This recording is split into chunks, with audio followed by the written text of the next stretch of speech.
I've always believed that old things hold stories within them. When I stumbled upon the mirror in an antique shop, it immediately caught my eye. It was covered in a layer of dust, and its frame, adorned with intricate designs, clearly remembered more than one era. I couldn't resist and bought it, even though the seller warned me it was a special mirror. At home, I hung it on the wall in my room. At first, it just sat there like any other object. But soon, I began to notice oddities.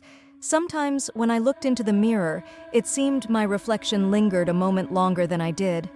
I jokingly decided it was just animated due to its age.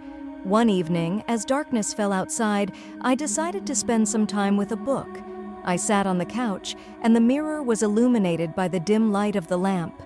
At some point, I tore myself away from reading and glanced at my reflection. Instead of the familiar image, I saw something entirely different. The same room, but in sinister tones, as if all the light had been extinguished. My reflection looked normal, but something in that image set me on edge. I stepped closer, and suddenly my reflection, as if it had caught my gaze, began to warp. I saw another version of myself, dressed in torn clothes, with a bruised face and eyes filled with rage. She was ready for something I couldn't comprehend. I recoiled from the mirror, trying to process what I had seen. That night, I was haunted by nightmares. I ran through dark streets. Someone was pursuing me, and a sense of danger hung in the air. When I woke up, my heart was racing, and still gripped by fear, I looked into the mirror. It reflected my frightened face, and I felt a wave of relief. It was just a dream, I told myself, trying to calm down. The next day, I decided to test the mirror again. I stood before it and uttered a phrase that I thought would ward off any evil. "I am not afraid of you." But instead of being frightened, I suddenly felt a strange thrill. I began to see in the reflection the same dark streets I had dreamt about. My reflection changed once more. I was in the same sinister guise, but now it felt like I knew what to do. Something inside me clicked. I felt a desire, a hunger urging me forward. I started studying the reflection. It showed me people moving through dark alleys. Their lives seemed to be mere masks hiding danger. I spent more and more time in front of the mirror, and the world around me began to fade. Friends noticed I had become more withdrawn, but I simply couldn't tear myself away from what was unfolding in the reflection. I saw myself hunting, pursuing someone who seemed connected to those I knew. In the reflection, I felt strong and free. One day, when I looked into the mirror, it changed again. This time I saw a street I recognized. It was my neighborhood. In the reflection, I noticed a group of people gathered, as if discussing something. I felt a surge of adrenaline. At that moment, I realized I needed to venture into that world. I stepped into the shadows. My mind was racing with thoughts about finding those hiding in the darkness. I crossed several streets until I found myself near a small group gathered by a subway entrance. Their conversations were tense, and I sensed they had noticed me. "Hey, you!" one of them shouted, raising a hand. I froze. That voice was familiar.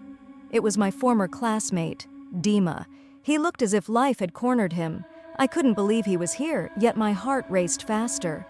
I decided this was my chance to understand what was really happening in this world.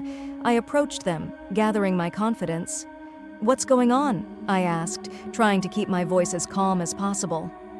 Dima looked at me suspiciously, and I felt a cold wave of fear creeping in. In the reflection, I had become the hunter, but in reality, I was just a girl trying to comprehend what was happening. "Not your business," he snapped. "Get out of here while you still can." But I couldn't back down. My reflection demanded action. I resolved that I could change the situation. Deep inside, I felt I had to figure out what was going on and who these people were. I took a step forward, and in that instant, someone grabbed my arm. It was another guy looking at me with hatred. "You don't understand where you've come," he said, as if I were a puppet in his game. I clenched my fists, but then felt small and powerless. My reflection whispered to me that I had to fight. At that moment, I remembered the mirror. I knew it could give me strength, but how? I tried to concentrate on my feelings, and suddenly the street unfolded before me, but this time it was filled with people. I saw their fears, their secrets. I realized that they were hunting others, the weak. In their eyes lurked rage and a thirst for power, and I felt I was losing control of my own body. At that moment, panic washed over me and I began to run. I returned home, but I couldn't find peace. I looked into the mirror again, hoping to find answers. Once more, it showed me a world filled with dread. I saw myself in the same guise as before, but now I understood that I needed to change the course of events. I had to become the hunter, but for whom? I began to feel the mirror filling me with darkness. Every touch to it gave me more power, but at the same time, I felt I was losing myself. I understood that the true hunter wasn't one who kills, but one who sees. I had to see beyond the reflections, see reality. In the following days, I lived in constant tension. Every morning I woke up thinking about how the mirror held me in its chains. I repeatedly gazed into the reflection, searching for clues, but every time I saw the same image, me, hunting someone. Eventually, I realized that the world the mirror showed me wasn't just a reflection. It was a reality I could enter. I could become part of this darkness, but the price was too high. One night, when I was again staring into the mirror, I decided I could no longer bear it. I made a choice. I wouldn't become the hunter. I had to free myself from this dependence, from the darkness that was draining my life. I resolved to shatter the mirror, but when I swung at it, it didn't break. Instead, I saw cracks spreading across the glass, and suddenly I found myself in that same sinister world I had seen in the reflection. I stood amidst the shadows, and they began to approach me. I felt fear seize me, but at the same time I understood that this was my chance. I dashed into the darkness, unsure of what awaited me. I refused to surrender. I had to find my way back, return to myself, rid myself of this evil that had taken root in me. In this world, I had to become the hunter, but this time, a hunter of myself. As I ran, I felt the darkness closing in around me, but I knew that in this reflection there had to be a spark of light. I remembered everything I had ever known about myself, about my dreams, and no matter how difficult it was, I wouldn't give up. I gazed into the shadows and saw them freeze, as if waiting for me to act. I gathered all my strength and shouted into the darkness, "I am not afraid of you. I will not be your prisoner."